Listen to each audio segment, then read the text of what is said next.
I'm sitting in class towards the end of my junior year in high school in June of 2023. While I'm watching my classmate at the time, who we'll call Braden for the sake of this story, tweaking out on the school table off of drugs. Thinking to myself, how did someone let themselves get to this point? And to answer that question, let me take you back to my freshman year of high school, which was in early 2021, where me and Braden first met after my hybrid class and his in-person class finally conjoined after the period of the lockdown got a little better. At first, Braden came off to me as more of like the quiet type, right? Not very social. Usually had his head down, either looking at his phone or just in his arms during class. Now, this didn't seem too off-putting to me or weird, since a lot of kids during that time period were less socially well off or more withdrawn, but as time went on, this became something much worse. But before we get into that, I remember only having one conversation with him that year, and he was talking about like how he couldn't fall asleep at night because of the traffic outside was too noisy. But you know, he seemed like a pretty normal dude. And then after we had that conversation, I think it was summer break. Once sophomore year of high school started, after summer break was over, I kind of got to speak more with Braden, learn more about him, and we sort of liked hanging out during the day and doing, you know, silly things in class. But as time went on, I began to see another side to Braden that wasn't always the greatest, let's just say. A side that wasn't very nice or optimistic towards things or people, including myself. He would tend to make fun of me for the smallest things, like doing pull-ups on this little pull-up bar we had outside during periods where we could go outside, and not participating in assignments that were mandatory for the whole class to actively participate in, and being sent to the guidance counselor over that most of the time. Over time, he began to seem even more like this very closed off individual who had very negative perception on things. So I tried to distance myself from him as much as I could. Over time, I would see more and more posts on his social media with him trying out different drugs or experimenting with different combinations of drinks and stuff. I remember the teachers would try to help him and sort of ask him, you know, what was going on in his mind, but he seemed very closed off to that as well, and it was very difficult for them to try and help him out with whatever was going on. Fast forward to the start of my junior year in high school, and I end up in another class with Braden. And since I've known him for so long at this point, I decide to sit next to him for the rest of the year. And I remember me and him were supposed to work on this group project towards the beginning of the year, but he had to be dismissed early because there were some issues going on at home that he had to be there for, or something like that. And this sort of opened my eyes up to the root of why Braden acted the way he did a lot of the time. You know, he told me he lived in a broken home. There was a lot of arguing going on, and I was sort of able to piece two and two together from there. If you're interested in starting and therefore growing your own YouTube channel, and you're willing to receive the proper guidance and advice you need in order to ultimately reach your destination, click the affiliate link down below in the description. It will send you over to the school community of none other than Luke Vidler himself, who's currently at over 100,000 subscribers here on YouTube, where you will not only be able to receive proper guidance and advice from Luke himself, but also be able to potentially have the chance to speak with other big names in the space along the way. And one last thing, if you're enjoying the video so far, make sure you absolutely obliterate that subscribe button down below. It helps me out a fuck ton. But with that being said, I'll let you get back to the video. To backtrack a little, I had sent a photo to Braden of me having like a bloody nose with like tissue paper over it because I had a big spurt of those during my sophomore year in high school. I think we were just talking back and forth, and I was sort of just telling him how I'd had sort of 3 of those that day. But looking back on it now, that wasn't a good decision to make, and here's why. In junior year, Braden decided to take that photo that I had sent him and send it to this big group chat that had some kids from my school in there, but there were some other people in there who were saying really nasty things about me, calling me all this like really bad like internet stuff, if you know what I mean. I didn't really care much. I just sort of wanted to put Braden in his place because I knew a lot of the kids who were part of that group chat or just in the class in general weren't the brightest themselves, and I had more going for them than they did. They were sort of acting all sympathetic toward me in a very condescending manner, but it didn't really bug me at the time because I had so many other better things to focus on besides these fucking losers just telling me all this bullshit. So basically I was pissed at Braden for like a good week or so after that.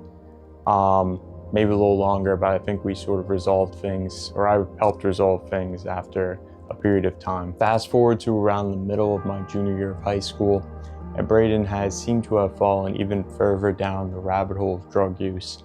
And for a period of time there, he was out for a couple months. I'm pretty sure he was in some mental facility or some school for troubled kids. During that period of time where he was away though, I remember one afternoon I was on the bus ride coming home, and I was sort of in the back with a few of the boys who were in the same class as us, right? And one of them checks their phone, or maybe it was me actually, and we see a rumor that spread that Braden has actually murdered someone. We're sort of just huddled around trying to figure out if this is real or fake.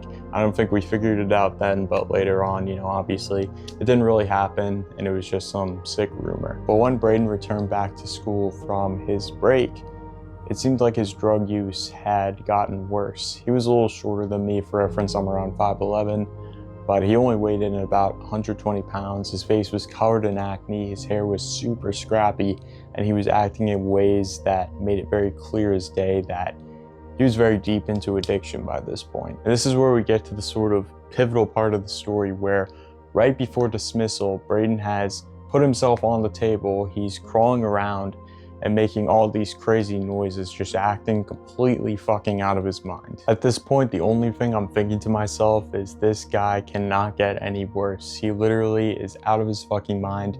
He can't get a scrap of work done during the day. That's something I forgot to mention. The teachers would literally have to repeatedly try to wake him up to get him to do his work during class because he'd just keep falling asleep.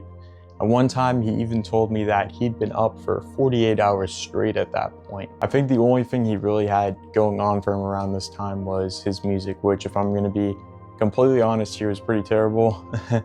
But it was something, but he didn't really do any activities, he didn't really have a job, and it just seemed like he was at a really rock bottom low point in his life. But the good news is that summer after junior year, going into senior year on the first day, Braden seemed like he was in a much better mental space compared to before. He had gotten off almost all the drugs that summer. He had gained a lot of weight in the process, but eventually he lost that weight, and he just seemed like a nicer person to be around overall. It seems like his home situation got a little better. He started hitting the gym more, and he just seemed like he was in a lot better of a place compared to before, participating in a club, going to the prom, for example.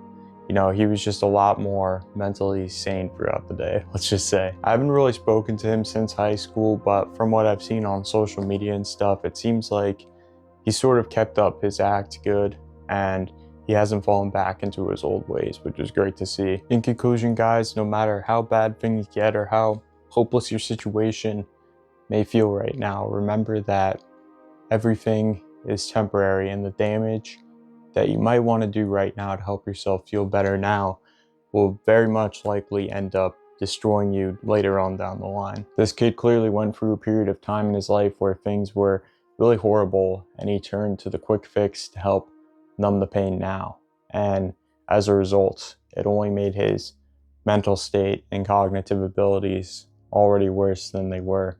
He could have just held on to a more positive mindset throughout that period, even though it would be hard, and he could have avoided all that damage that he did to himself. If you're going through something similar to what he was going through, try your best to find something that makes you feel passionate, that sort of works as your escape, and fully immerse yourself in it, right? I know he had his music, but he still had all the drugs that he was doing on the side.